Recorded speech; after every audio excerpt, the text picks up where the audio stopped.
been around a long time. And this is in 1939? 34. 34?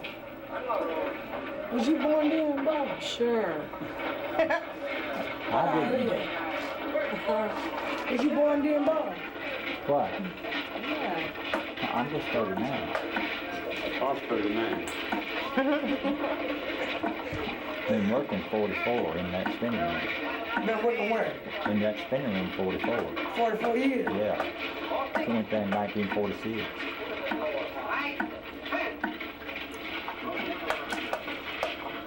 Do we want to have, we were talking about the difference in, do we want to go into that now?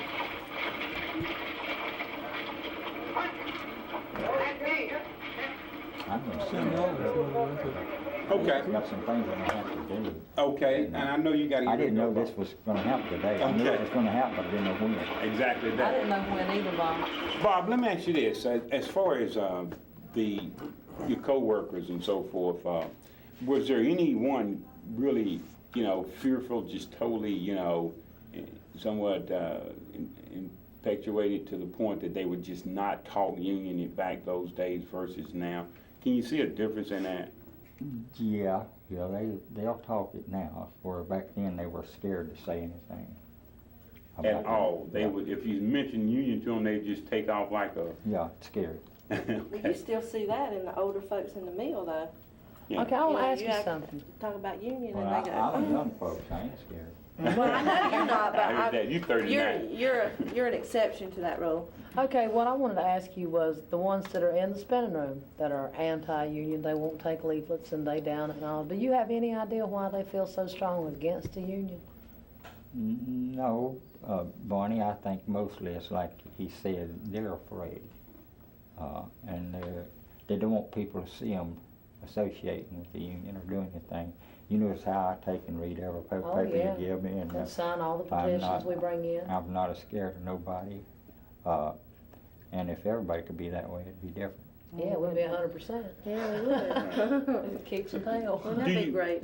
Do you feel, in your opinion, Bob, based upon what you were saying, that if the union were to organize in the right way, in which you're saying you've seen a lot of activity now and a lot of good things that we're doing, do you feel that the unions, over a period of time, if they do the right things, people will begin to really get involved for the right cause, if it's going toward the right cause? Do you think people would be more likely to get involved? They would all be more stronger, yes. Good, good. That's positive. Good. Yeah, it is. Yeah. You got some of those that are afraid. They're really afraid. But if something happens, they want you to help them. That's Oh, true. yes, Yeah. yes, yes. We have a lot of that. We have people come up, and only time they come up is when they're really feel like that there's been a unjust, some injustice done toward them that was really grossly wrong. And they come forth out of the fact that this is the only recourse that they have is to come to the union for support. And that's when we step in. And once we talk to them, they have a tendency to open up and, come out of that shell that they've been, somewhat pushed into and intimidated into years back. So we have seen a lot of that when people are, put in situations where they're in the corner and have to come out swinging. You finished? Yes. Bob, if you had a chance to join the union, would you join? You know I would.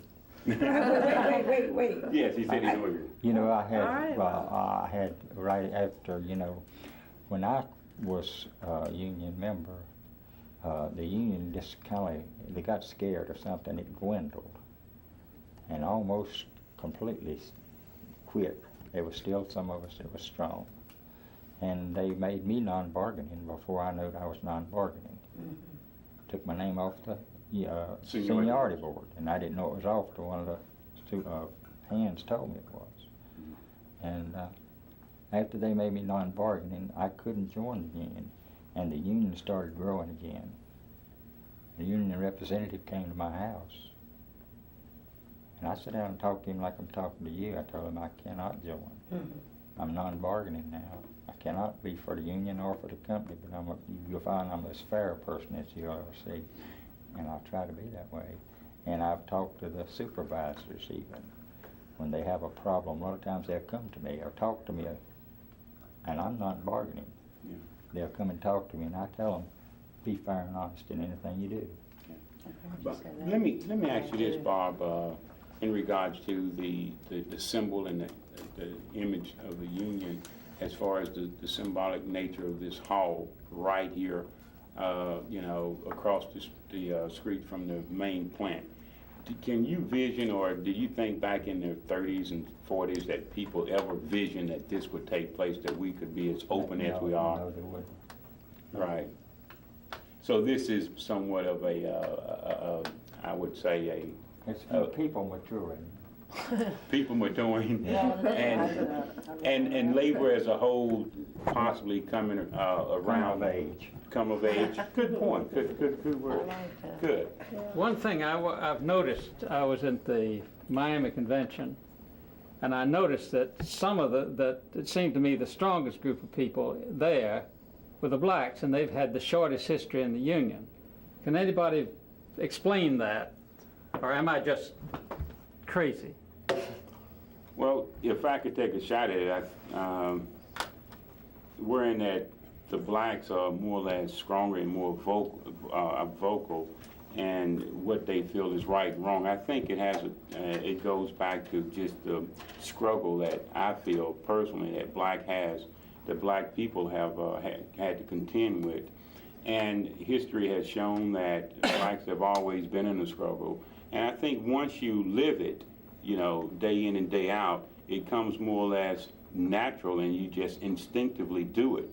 It's a situation, I think, wherein if you would just go out and, you know, talk to someone that maybe have not, blacks now, I see blacks growing up now that has not seen the struggle that I have seen, are not as open, or they look at the struggles that we go through in the 60s, which I was a part of, but in my early teens then, people, if they do not experience that and live it, then there's a different approach and you feel different about it. And I think that is the difference between white and the black race. That's one point that I think some people really hadn't looked at. I think everybody's aware of it, but really not talked about it a lot. It's just the black struggle and the movement that blacks had to go through to win voting rights and et cetera. Anybody else want to talk about that?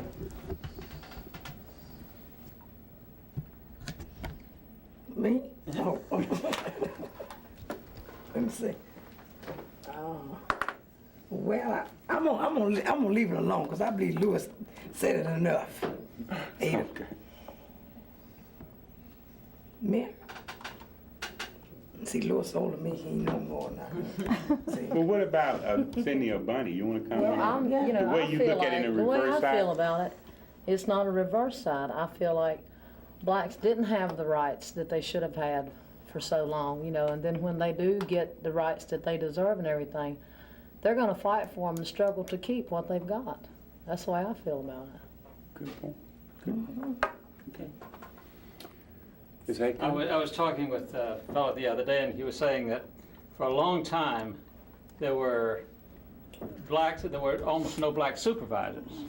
So the blacks were united on, you know, as workers, because they were always against the white supervisors. He says now that you're getting black supervisors, it's just the same old tricks of Right. the supervisors, black or white, the supervisors pulling against the workers. Yes, That's the way it always is. yeah, and I think looking at that from that point, from the way you put the question out, or the statement, is that I guess once management or supervision, you get that mentality that have to do certain things, and that's what the jobs require, and you're trying to do the best you can. But in my working experience, I have found that black supervisors or people that's put in executive positions and so forth have a tendency to be somewhat even more, I would say, stern than others supervisors that are white, based on the fact that I think it goes back to once you're given an opportunity, hitting the point that Bunny made, you try to excel and do the best you can, and by the image of what management stands for, the average worker that black supervisor, once they get there, have a tendency to go overboard and even somewhat, alienate a lot of people in that respect. And it do have the point that I want to make is a lot of black workers that I know work under black supervisors and so forth, feel that black supervisors are even tougher on them than they are any other race, because I think they look at it as they can do that because they have been put in a different, somewhat position than blacks themselves. And there's a lot of things that maybe people don't really understand and look at. And it's very difficult, and blacks talk about it amongst themselves quite a bit. Once a black supervisor get there, they're harder to deal with than a white supervisor a lot of the times. And one final question. What are you telling your children about the union? If that's addressed to the group, I guess I can start first because I'm going to sweat out of here. But I'm telling my kids that, number one, religiously, my kids know what I do and what my job requirements are.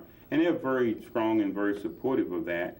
And they know that there's a struggle out here, and they know the difference. And what I'm trying to teach them, the difference between labor and management and what labor stands for, and to be pro-union and to do the right things, because that is what, and try to bring other people together and educate their friends and so forth that they associate with about the labor movement, and give them a little history so that hopefully we can hand down this, our inheritance of a labor movement to our kids, wherein it won't be as difficult for them to grab hold to and to carry on once we're gone. So I'm going to ask you to say that again and say it in about a third the time. Third the time. Yeah. Well, what I'm doing is teaching my kids primarily what the labor movement is all about, what it represents, and how to continue the struggle after I'm gone, and to carry it on to their kids and so forth. Okay, I tell my kids that the union, that they believe in the union already, and I tell them that I'm fighting for my rights and for their rights, and hopefully they won't have the struggles that we have now, and that I believe they're both, I've got 2 kids, and I believe they'll both be pro-union. I know my daughter already is, she's 16. Well, my kids, I have 3 of them. And they know what I do in the union. They know why I do it.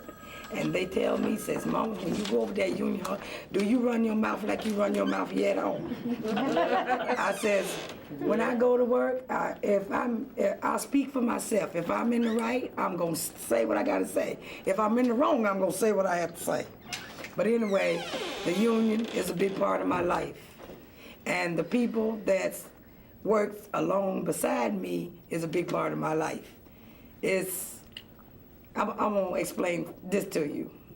The union, 17 years ago, didn't mean nothing to me. Now, it's a big part of it, and it means a lot, and I'm going to stick it out all the way. Okay, anybody else? Get it, Ada. You know what you want to say. No, I don't. But I tell my youngins, they believe in something, fight for it, stick up for yourself. That's right. Come on. Do your thing. Well, Yeah. I have 2 daughters, and my youngest daughter wants to be a lawyer. And they know that I've recently rejoined the union, and we sit down and discuss more or less what it's about, and the fact that no matter which way you go in life, you have to be honest, fair, do the right thing, try to help yourself, pull yourself up, and as well as help other people. And that's just about the whole thing in a nutshell. Which way they want to go in life will really be up to them. And I'm just like trying to lay out a certain foundation here. Financially, I can't do a fantastic job, but being a poor person, I do the best I can. Hopefully, they will have great memories and just a little variety of things that they can relate to later in life that will eventually, do wonders for them. My children are gone. They're grown and gone, and they even try to tell me what to do. Well, mine's 3, and it's not, I'm trying to bring him up. I'm teaching him. He does know what the union hall is. He does know art, and he does know the rest of the people that are in the hall. And so he's just got a long ways to go right yet. But I'm gonna teach him what's right. Well, I don't have any children. Yes, she does. She has us. All my children. Okay. Thank you very much.